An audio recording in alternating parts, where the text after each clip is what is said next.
இன்னைக்கு டேஸ்டியான ஒரு ஸ்வீட் ரெசிபி பண்ண போகிறேன். ரொம்பவே சிம்பிளாக ஈஸியாகவே பண்ணிடலாம். இது குக் வித் கோமாளியில் பண்ண ஒரு ரெசிபி. இந்த சுவையான அவல் பொங்கல் எப்படி செய்கிறதுன்னு இந்த வீடியோவில் பார்க்கலாம். ஃபர்ஸ்ட் பாசி பருப்பு வேக வைக்கலாம். வேக வைக்கிறதுக்கு முன்னாடி அதோட பச்சை வாசனை போகிறதுக்காக கொஞ்சம் நேரம் வறுக்கலாம். நான் 1/4 கப் பாசி பருப்பு எடுத்திருக்கேன். அதோட பச்சை வாசனை போகிற வரைக்கும் கொஞ்சம் நேரம் வறுத்துக்கோங்க. இது வேக வைக்கிறதுக்காக குக்கரில் 1 கப் தண்ணி எடுத்திருக்கேன். இதில் நம்ம வறுத்த பாசி பருப்பை ஒரு 2-3 வாட்டி நல்லா வாஷ் பண்ணதுக்கப்புறம் போட்டு வேக வைக்கலாம்.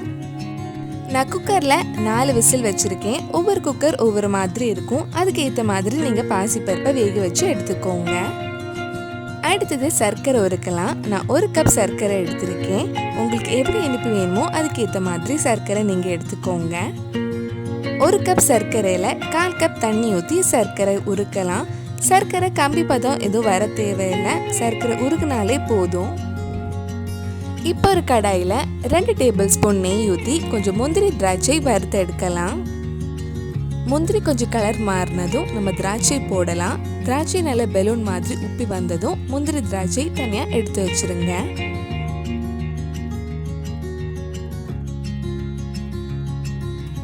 இப்போ அதே கடாயில் 1 கப் அவல் ஒரு 2-3 நிமிஷம் லைட்டாக வறுத்துக்கோங்க. லைட்டாக கொஞ்சம் வறுத்ததுக்கு அப்புறம் இதில் 1 கப் தண்ணி ஊற்றி அவலை வேக வைக்கலாம்.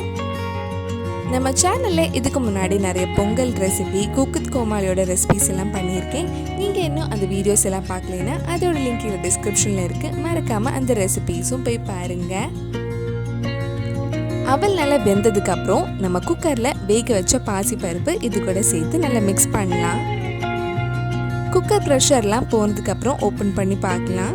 பாசிப்பருப்பு நல்லா வெந்திருக்கு. அவல் இந்த மாதிரி வெந்ததுக்கு அப்புறம் நம்ம வேக வச்ச பாசிப்பருப்பு இந்த மாதிரி தண்ணியோட சேர்த்தே போடலாம். தண்ணி கொஞ்சம் கம்மியாக இருந்தால் நீங்கள் இதில் தண்ணியோ பாலோ ஆட் பண்ணிக்கோங்க. பொங்கல் எப்போதுமே பண்ணும்போது இந்த மாதிரி தண்ணியாக இருந்தால் தான் கொஞ்சம் நேரம் ஆறுனதுக்கு அப்புறம் அது கெட்டி ஆகாது.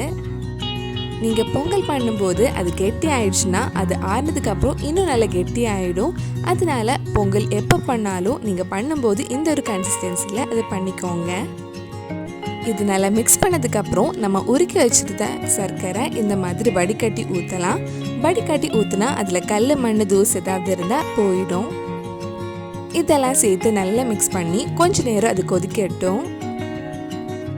இந்த மாதிரி நல்லா கொதிச்சதுக்கு அப்புறம் கடைசியாக இதில் நல்ல வாசனைக்காக கொஞ்சம் ஏலக்காய் பொடி, நம்ம வறுத்து வச்சுருந்த முந்திரி திராட்சை, கடைசியாக 2-3 டேபிள் ஸ்பூன் நெய் ஊற்றி நல்லா மிக்ஸ் பண்ணதுக்கப்புறம் ஆஃப் பண்ணிடலாம்.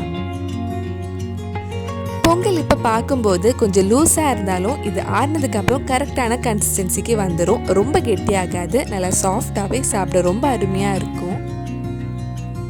நம்ம சுவையான அவல் பொங்கல் ரெடி ஆயிடுச்சு. கண்டிப்பாக நீங்களும் இந்த ரெசிபி உங்கள் வீட்டில் செஞ்சு பாருங்கள். பிடிச்சிருந்தா இந்த வீடியோவை லைக் பண்ணுங்கள். உங்கள் ஃப்ரெண்ட்ஸ் அண்ட் ஃபேமிலிக்கு ஷேர் பண்ணுங்கள். வேறு நல்லா குக் வித் கோமாளி ரெசிபி நம்ம சேனலில் ட்ரை பண்ணி கீழே கமெண்ட் பாக்ஸில் சொல்லுங்கள். நீங்கள் இன்னும் என்னோட சேனலை சப்ஸ்கிரைப் பண்ணலைன்னா மறக்காமல் சேனலையும் சப்ஸ்கிரைப் பண்ணுங்கள். கூடவே அந்த பெல் ஐக்கனை ப்ரெஸ் பண்ணால் நான் புது வீடியோ போட்ட உடனே உங்கள் ஃபோனுக்கு நோட்டிஃபிகேஷன் வந்துடும்.